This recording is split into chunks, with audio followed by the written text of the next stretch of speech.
In a village where the sun kissed the earth with a golden glow, and the wind carried the scent of roasting maize, there was a young woman named Ada.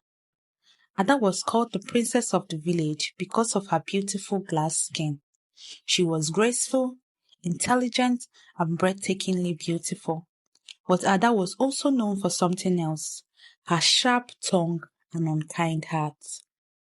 Ada's family was one of the wealthiest in the village and had always looked down on the less privileged.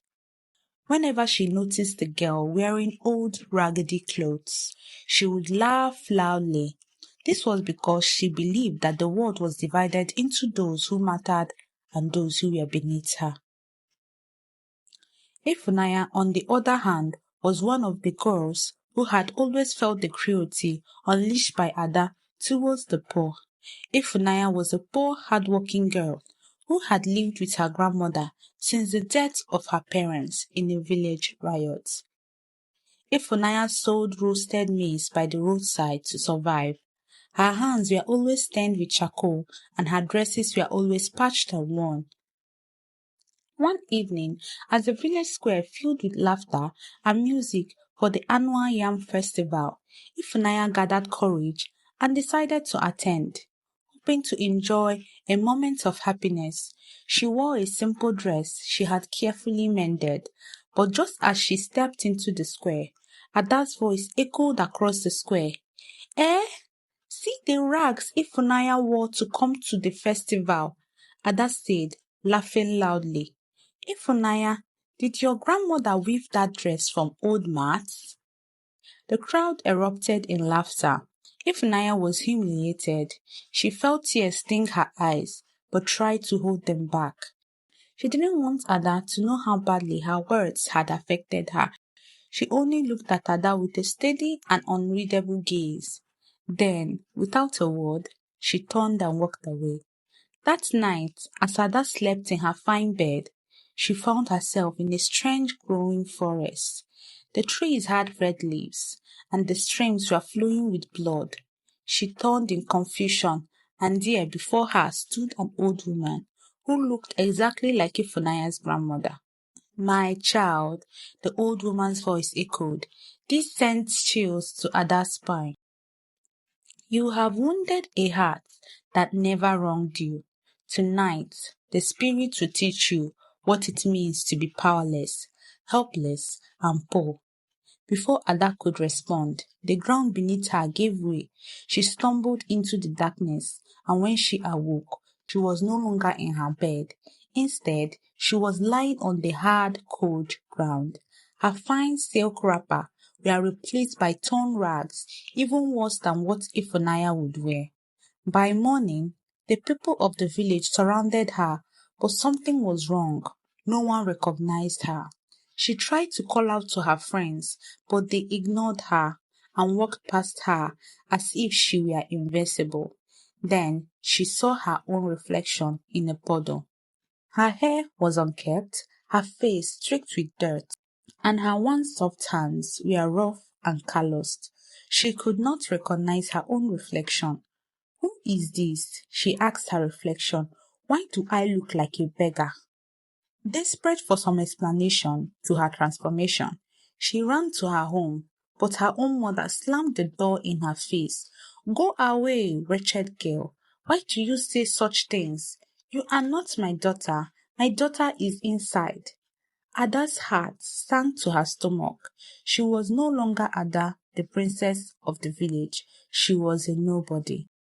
Days turned into weeks, and weeks had turned into months. Ada slept under trees, begged for food, and felt the pain of the same mockery she had once dished out.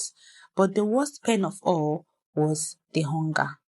True, deep hunger. The days dragged on painfully. The villagers whispered about her, but none offered help. Ada found herself scavenging for leftover food like a stray dog. Her once beautiful skin became sun-scorched and bruised. The suffering she had so carelessly laughed at was now hers to bear. One night, a storm raged over the village, drenching the village in cold, merciless rain. Ada shivered under the thatched roof of a clothes shop, hugging herself tight. The water pooled over her feet and hunger ate at her belly. Her body was weak and her spirit was nearly broken. In that moment, she realized something cruelly ironic. This was the same stormy night that Ifunanya used to sell her maize, calling out to passers-by, her voice trembling in exhaustion, and Ada had never spared her a glance. Ada was filled with regret. She had been so blind, so heartless, and now she was paying the price. Then, one fateful afternoon, as she lay by the roadside, she saw Ifunanya walking by. The same girl she had mocked now carried herself with grace and smile on her face. Ada crawled toward her and grabbed the hem of her dress. "Ifunanya, please help me." Ifunanya froze. She knew what her grandmother had done and knew what could save Ada. Only if Ada realizes her mistake will she go back to her life as the princess of the village. The crowd gathered, recognizing Ada once again and murmuring in shock, could this filthy, starving girl truly be Ada? With trembling hands, Ifunanya reached down and helped Ada to her feet. She gave her food and water, ignoring the whispers around them. Then she said, "True beauty is not in how you dress, but in how you treat others." At that moment, Ada wept bitterly, for she had finally understood. The sky rumbled, and a warm wind swirled around her. When she looked down, her hands were soft again. Her fine silk wrapper returned. She had been given a second chance. From that day on, Ada became a different person. She no longer mocked the poor, but helped them. And when Ifunanya's grandmother passed on, Ada ensured Ifunanya never suffered again. And so, the villagers learned a powerful lesson that what goes around always comes around. Years passed, and Ada dedicated herself to acts of kindness. She built a marketplace where widows and poor could sell their goods without fear of ridicule. She sponsored the education of orphan children and ensured that no one in the village went hungry again. Her transformation became the most talked about story in the village. One evening, as the sun set over the village, a young girl approached her, tears in her eyes. "Ada, my mother is sick and we have no money for medicine." Without hesitation, Ada reached into her pouch and placed coins in the girl's hands.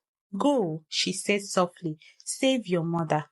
As she watched the girl run off, Ada turned to Ifunanya, who stood beside her with a smile.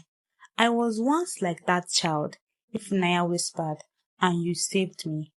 Ada exhaled, a deep and contented breath. We save each other. The spirit had taught her the hardest lesson of all, but in doing so, they had given her the greatest gift, the heart of a true leader. And so, the story of Ada, the girl who went from riches to rags and back, became a legend. A lesson passed down from the generations, ensuring that the cruelty of the past would never darken the village again. Hi, my name is Tina, and thank you so much for watching to the end. I hope you enjoyed the story. If you did, don't forget to like, comment what you learned or loved about the video, and subscribe. Always, always, always subscribe. It helps the channel grow. Bye bye.